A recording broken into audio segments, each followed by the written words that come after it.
ভারতে শুরু হলো মোদি বিরোধী আন্দোলন। গদি মিডিয়া চোর হ্যায় স্লোগানে মুখর যন্তর মন্তর। রাজধানী নয়াদিল্লির যন্তর মন্তরে শিক্ষামন্ত্রী ধর্মেন্দ্র প্রধানের পদত্যাগের দাবিতে ককরোচ জনতা পার্টি সিজেপি এর ডাকে আয়োজিত বিক্ষোভে অংশ নিয়েছে হাজার হাজার শিক্ষার্থী ও তরুণ জেনজিরা। দলটির প্রতিষ্ঠাতা অভিজিৎ দীপকের নেতৃত্বে বিক্ষোভকারীদের মূল দাবি এখন কেন্দ্রীয় শিক্ষামন্ত্রী ধর্মেন্দ্র প্রধানের পদত্যাগ। তবে ধারণা করা হচ্ছে সেই দাবি গিয়ে ঠেকবে মোদী সরকারের পতনে। মূলত পরীক্ষায় ও নিয়োগ প্রক্রিয়ায় অনিয়মের অভিযোগ তুলে তারা শান্তিপূর্ণ আন্দোলনের আহ্বান জানান। বিক্ষোভ ঘিরে দিল্লি জুড়ে নিরাপত্তা জোরদার করা হয় এবং গুরুত্বপূর্ণ স্থানে পুলিশ ও আধা সামরিক বাহিনী মোতায়েন করা হয়। সমাবেশে অভিজিৎ দীপকে অভিযোগ করেন, শিক্ষার্থীদের সমস্যা সমাধানের বদলে সরকার আন্দোলনকারীদের সামাজিক যোগাযোগ মাধ্যম কার্যক্রম দমনে ব্যস্ত। বাংলাদেশের জেনজি আন্দোলনের প্রতিচ্ছবি যেন এবার দেখা যাচ্ছে ভারতেও। রাজাকার আখ্যা দেয়ায় শেখ হাসিনার বিরুদ্ধে যেভাবে জনরোষ তৈরি হয়েছিল, একইভাবে ভারতীয় শিক্ষার্থীদের তেলাপোকা আখ্যা দেয়ায় ক্ষোভে ফেটে পড়েছেন দেশটির তরুণরা। ক্ষুব্ধ হয়ে তারা গড়ে তুলেছে তেলাপোকা পার্টি। প্রতিদিন তীব্র হচ্ছে আন্দোলনের মাত্রা। জেনজি প্রজন্মের এই আন্দোলন এখন দিল্লির মসনদ কাঁপিয়ে দিচ্ছে। ভারতের বর্তমান রাজনৈতিক বাস্তবতায় যেখানে অর্থ আর পেশিশক্তির দাপটি শেষ কথা, সেখানে এক অভিনব ডিজিটাল বিপ্লবের জন্ম দিয়েছেন অভিজিৎ দীপকে। বোস্টন ইউনিভার্সিটির ক্লাসরুম থেকে দিল্লির রাজপথ। অভিজিতের এই যাত্রা এখন ভারতের রাজনীতিতে এক নতুন ঝড়ের পূর্বাভাস দিচ্ছে। বিদেশের মাটির প্রাতিষ্ঠানিক জ্ঞান আর দেশের প্রান্তিক মানুষের ক্ষোভকে এক সুতোয় বেঁধে অভিজিৎ তৈরি করেছেন ককরোচ জনতা পার্টি সিজেপি। সামাজিক মাধ্যমে নিউজ ফিড থেকে শুরু করে রাজপথ, ভারতের সর্বত্রই এখন আলোচনার কেন্দ্রে এই ডিজিটাল স্ট্র্যাটেজি। যাদের পোকামাকড় ভেবে তুচ্ছ তাচ্ছিল্য করেছেন, সেই ছাত্ররাই আজ এদের ক্ষমতার ভিত নাড়িয়ে দিচ্ছে। দিল্লির যন্তর মন্তরে কয়েক হাজার তরুণ ককরোচ মাস্ক পরে দাঁড়িয়ে গেছে, কারণ এই বদমাইশদের সীমাহীন দুর্নীতি ভারতের শিক্ষা ব্যবস্থাকে পচিয়ে নর্দমা বানিয়ে ফেলেছে। এটা কোনো সস্তা সোশ্যাল মিডিয়া ট্রেন্ড নয়, এটা লাখ লাখ শিক্ষার্থীর স্বপ্ন চুরির বিরুদ্ধে এক রক্তক্ষয়ী প্রতিবাদ। আমেরিকার আরামের জীবন ছেড়ে অভিজিৎ দীপ আজ রাজপথে নেতৃত্ব দিচ্ছেন, যা প্রমাণ করে এই লড়াই এখন আর শুধু ফেসবুক বা ইনস্টাগ্রামের পাতায় সীমাবদ্ধ নেই। এই শিক্ষামন্ত্রী ধর্মেন্দ্র প্রধানের পদত্যাগ এখন আর কোনো বিনীত অনুরোধ নয়। ভারত উত্তেজনা ছড়ালে দক্ষিণ এশিয়ায় নতুন রাষ্ট্রের জন্ম হবে। নাসিরউদ্দিন পাটোয়ারি এই জেনজিরাই পারবে ভারতের চোখে চোখ রেখে কথা বলতে। আমরা যারা ওল্ড হয়ে যাচ্ছি রাজনীতিতে, এই ওল্ড ম্যান ওল্ড উমেনদেরকে দিয়ে ভারতের চোখে চোখ রেখে কথা বলা সম্ভব নয়। ভারতের হিন্দুদের চেয়ে বাংলাদেশের হিন্দুরা হাজার হাজার গুণ ভালো আছে, তবুও তারা বাংলাদেশকে ভালোবাসে না, তারা ভালোবাসে ভারতকে। এই ব্যাপারটা আসলে আমার একটু বুঝতে কষ্ট হয়। জানি আমার হিন্দু ভাইরা রাগ করবেন, কিন্তু কথাটা কিন্তু অনেকাংশে সত্য। ব্যাপারটা অনেকটা এরকম, একটা চলিত ভাষায় কথা আছে না, ভাত খায় ভাতারের গান গায় লাঙ্গের। ব্যাপারটা অনেকটা ওইরকমই। এই সরকার বাংলাদেশের মানুষের সাথে সংস্কারের কথা বলে পল্টি মেরেছে। এই সংস্কার বলেছিল বিচার হবে আওয়ামী লীগের, তারা আইবি রহমানকে মুক্তি দিয়েছে। এই সরকার বলেছিল 2 বছর আগে জ্বালানির মূল্য বৃদ্ধি হবে না, বিদ্যুতের দাম বৃদ্ধি হবে না, তারা আবার জনগণের সাথে পল্টি দিয়েছে।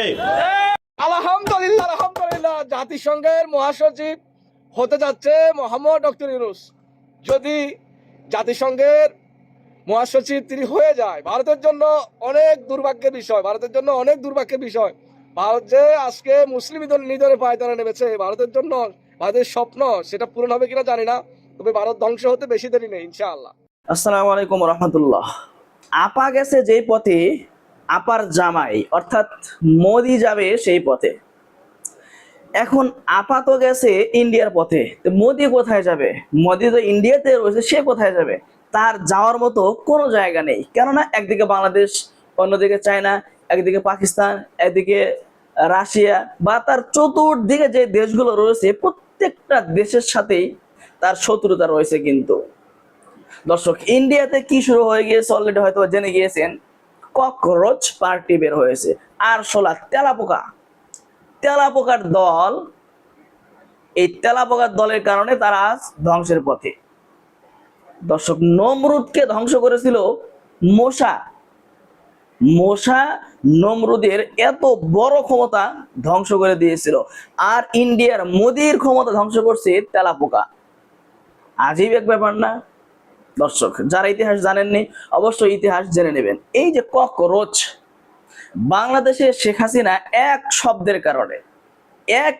শব্দের কারণে, শুধুমাত্র একটি শব্দের কারণে পুরো বাংলার ছাত্র জনতা, পুরো বাংলার জনগণ এক হয়ে গিয়েছিল এবং তাকে এই দেশ থেকে পালিয়ে যেতে বাধ্য হয়েছে।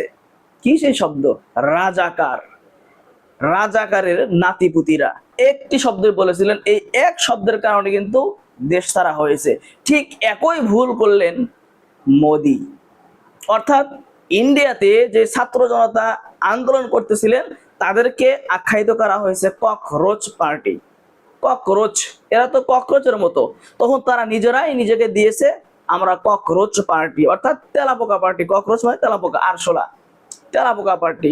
এই তেলাপোকা পার্টির কারণে কিন্তু মোদির গদি নরবরে থরথরে হয়ে গিয়েছে, কম্পন সৃষ্টি হয়ে গিয়েছে। মোদির গদি যায় যায় বলে কথা। দর্শক, পৃথিবীতে যারা জুলুম করবে তাদেরকে আল্লাহ তাআলা কোনো না কোনোভাবে পতন ঘটাবেন, কোনো একটা ওসিলায় পতন ঘটাবেন। আল্লাহ তাআলা ছাড় দেয় কিন্তু ছেড়ে দেয় না। আল্লাহ তাআলা ছাড় দেন, বান্দা চলুক চলুক দেখি কত পারে, সর্বশেষ গিয়ে কিন্তু তাকে পাকড়াও হতেই হবে। এই মোদি, এই ইন্ডিয়া পাকড়াও হয়ে গিয়েছে, জেনজির হাতে পাকড়াও হয়ে গিয়েছে। আল্লাহ তাআলা এই ওসিলা হয়তো বা তাকে ক্ষমতা থেকে বেজ্জতি করবেন, এই একটা ওসিলা। দর্শক, যারা জুলুম করবে, অন্যায় অত্যাচার করবে, কোনো না কোনো ভাবে কোনো একটা ওসিলায় আল্লাহ তাআলা তাদের পতন ঘটাবেন। এই মোদির গদি এখন অবস্থা খুবই ভয়াবহ। দর্শক, আপনি কি চাচ্ছেন বাংলাদেশের মতো, শ্রীলঙ্কার মতো, বা তার চেয়ে বেশি, তার মতো নয় বরঞ্চ তার চেয়ে বেশি খারাপ অবস্থা হোক এই ইন্ডিয়ার মোদির? কি চাচ্ছেন আপনি? আমার ভিডিও কমেন্ট বক্সে জানিয়ে যাবেন। দর্শক, আরো বেশ কিছু গুরুত্বপূর্ণ নিউজ নিয়ে হাজির হয়েছে, অবশ্যই ভিডিওগুলো দেখে যাবেন, শুনে যাবেন। তবে তার আগে বলবো, যারা এখনো আমার চ্যানেলটি সাবস্ক্রাইব করেননি, চ্যানেলটি সাবস্ক্রাইব করে পাশে থাকা বেল আইকনটি বাজিয়ে রাখবেন। আর যারা ইতিমধ্যে চ্যানেলটি সাবস্ক্রাইব করেছেন সকলকেই অসংখ্য অসংখ্য ধন্যবাদ। ভিডিওতে একটি লাইক দিয়ে আমরা ধারাবাহিকভাবে ভিডিওর মূল বিস্তারিত আলোচনাগুলো দেখে আসি। মাননীয় স্বরাষ্ট্রমন্ত্রী জনাব সালাউদ্দিন আহমেদ ভালোভাবে ফেঁসে গেছেন। তার নাম যে শিলং সালাউদ্দিন, এই নামের যথার্থতা প্রমাণিত হয়ে গেছে। সালাউদ্দিন আহমেদ যে ভারতের দালাল, এটা তার যে সেই ঐতিহাসিক বক্তব্য যে বর্ডার কিলিংকে বর্ডার কিলিং বলা যাবে না, সীমান্ত হত্যাকেও যদি চোরাচালান বা এগুলো প্রতিরোধের জন্য কাউকে হত্যা করে ওটাকে বর্ডার কিলিং বলা যাবে না, সীমান্ত হত্যা না। মানে ভারত যে ন্যারেটিভ যুগ যুগ ধরে প্রতিষ্ঠিত করার চেষ্টা করছে, সালাউদ্দিন আহমেদ সেটা বৈধতা দিয়ে দিলেন। এটা মারাত্মক ধৃষ্টতা। তো এই কথা বলার মাধ্যমে সালাউদ্দিন আহমেদের লুঙ্গি খুলে গেছে। তিনি যে আসলে শিলং সালাউদ্দিন এটা প্রমাণিত হয়ে গেছে। এর মানে জনগণ এই বর্ডার কিলিংকে বর্ডার কিলিং বলা যাবে না, সীমান্ত হত্যা বলা যাবে না, এই কথা বলার মধ্য দিয়ে জনগণ সবকিছু জেনে গেছে যে সালাউদ্দিন আহমেদ কোন গোডাউনের মাল। সালাউদ্দিন আহমেদ যে আসলে ভারতের দালাল এটা জনগণ বুঝে গেছে। এখন তিনি বিব্রত ডেফিনেটলি এই কথা বলে, কারণ বিএনপি, জামাত, এনসিপি যে এটা নিয়ে এতটা খেলা দেখাবে এটা তিনি বুঝতে পারেননি। তিনি ভেবেছিলেন যে বলেছি ও 2 দিন পর থেমে যাবে, কিন্তু না, এটা থামছে না। তবে জামাতের ভূমিকা এখানে সন্তোষজনক নয়। এনসিপি এটা নিয়ে খেলছে। নাসিরউদ্দিন পাটোয়ারি কাণ্ডজ্ঞানহীন বক্তব্য বা নানানভাবে সালাউদ্দিনকে প্রতিনিয়ত চেপে ধরছেন। নাহিদ ইসলাম এবার বলেছেন সীমান্ত হত্যা নিয়ে স্বরাষ্ট্রমন্ত্রীর বক্তব্য জাতির জন্য লজ্জার।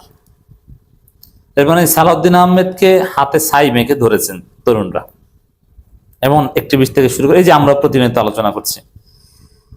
এখন পার্লামেন্টের অধিবেশন শুরু হয়েছে, আমার মনে হয় এটা পার্লামেন্টে উত্থাপিত হবে।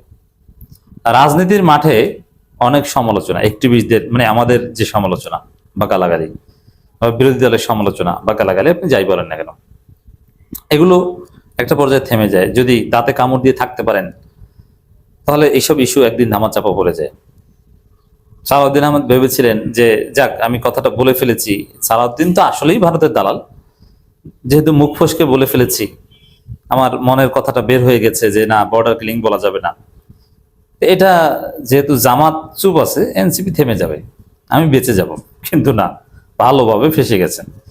এনসিপি এটা প্রতিনিয়ত সামনে আনছে এবং পার্লামেন্টে এটা উত্থাপন হবে।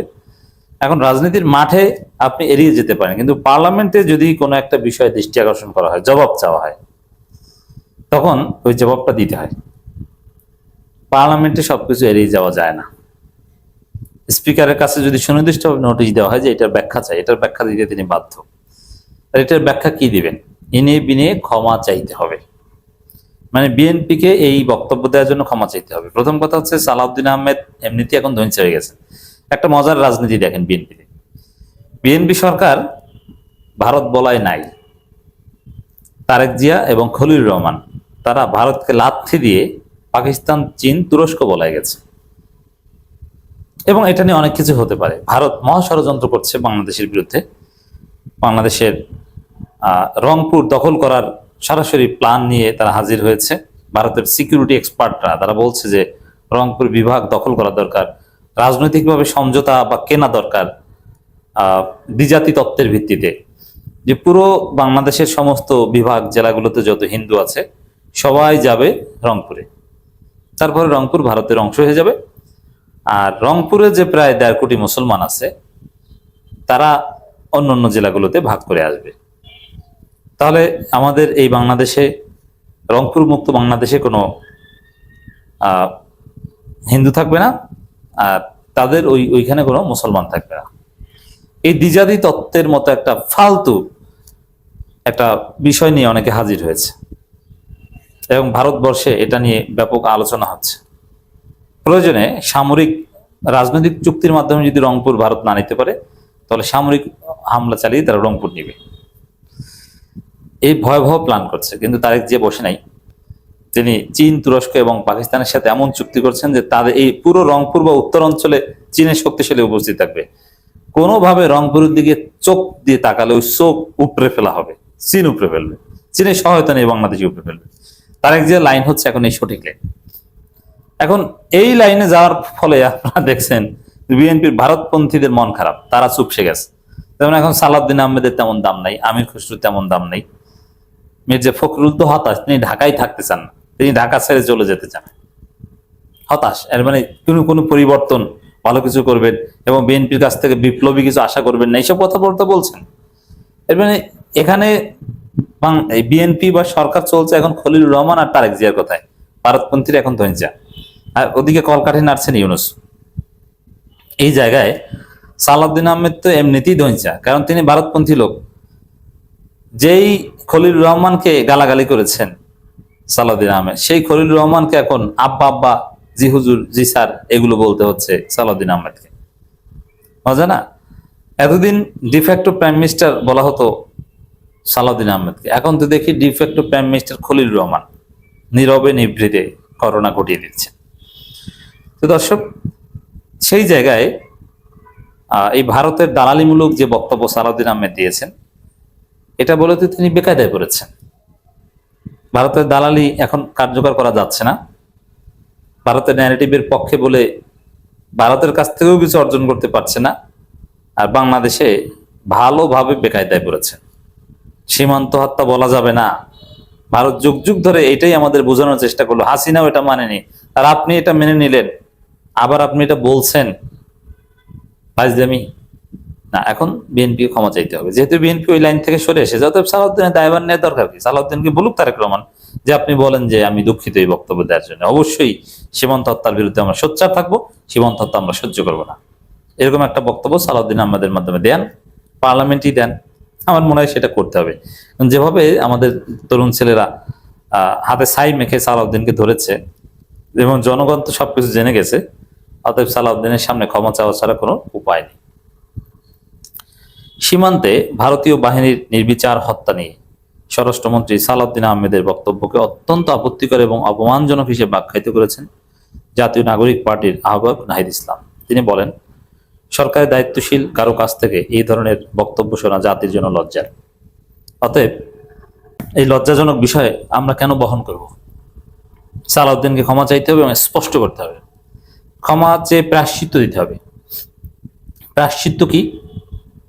ভারতের বিরুদ্ধে বোল্ড কিছু বক্তব্য দিতে হবে যে আমরা সীমান্ত হত্যার বিরুদ্ধে সোচ্চার, আমরা এগুলো টলারেট করব না, এবং ভারত বাংলাদেশের স্বাধীনতা সার্বভৌমত্বের বিরুদ্ধে ষড়যন্ত্র করছে, আমরা এটা মানব না, এই সেই অমুক তমুক, আমরা সমুচিত জবাব দিব।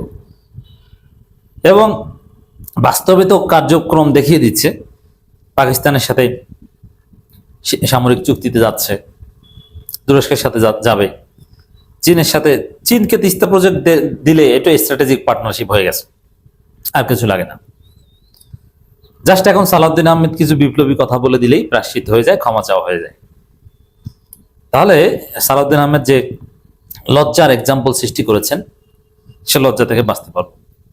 আমরা আহ্বান জানাবো যে পার্লামেন্টেই জনাব সালাউদ্দিন আহমেদ আপনি আপনার বক্তব্যের ব্যাখ্যা দিয়ে ভুল স্বীকার করে কিছু বিপ্লবী কথা বলে দেন ভারতের বিরুদ্ধে, আপনিও বাঁচলেন, সরকারও বাঁচলো, আমরা খুশি হলাম।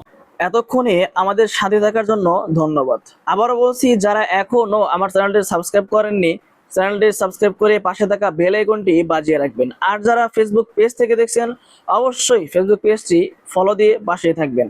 সবাই ভালো থাকবেন, সুস্থ থাকবেন। আবারও দেখা হচ্ছে পরবর্তী কোনো ভিডিও নিয়ে।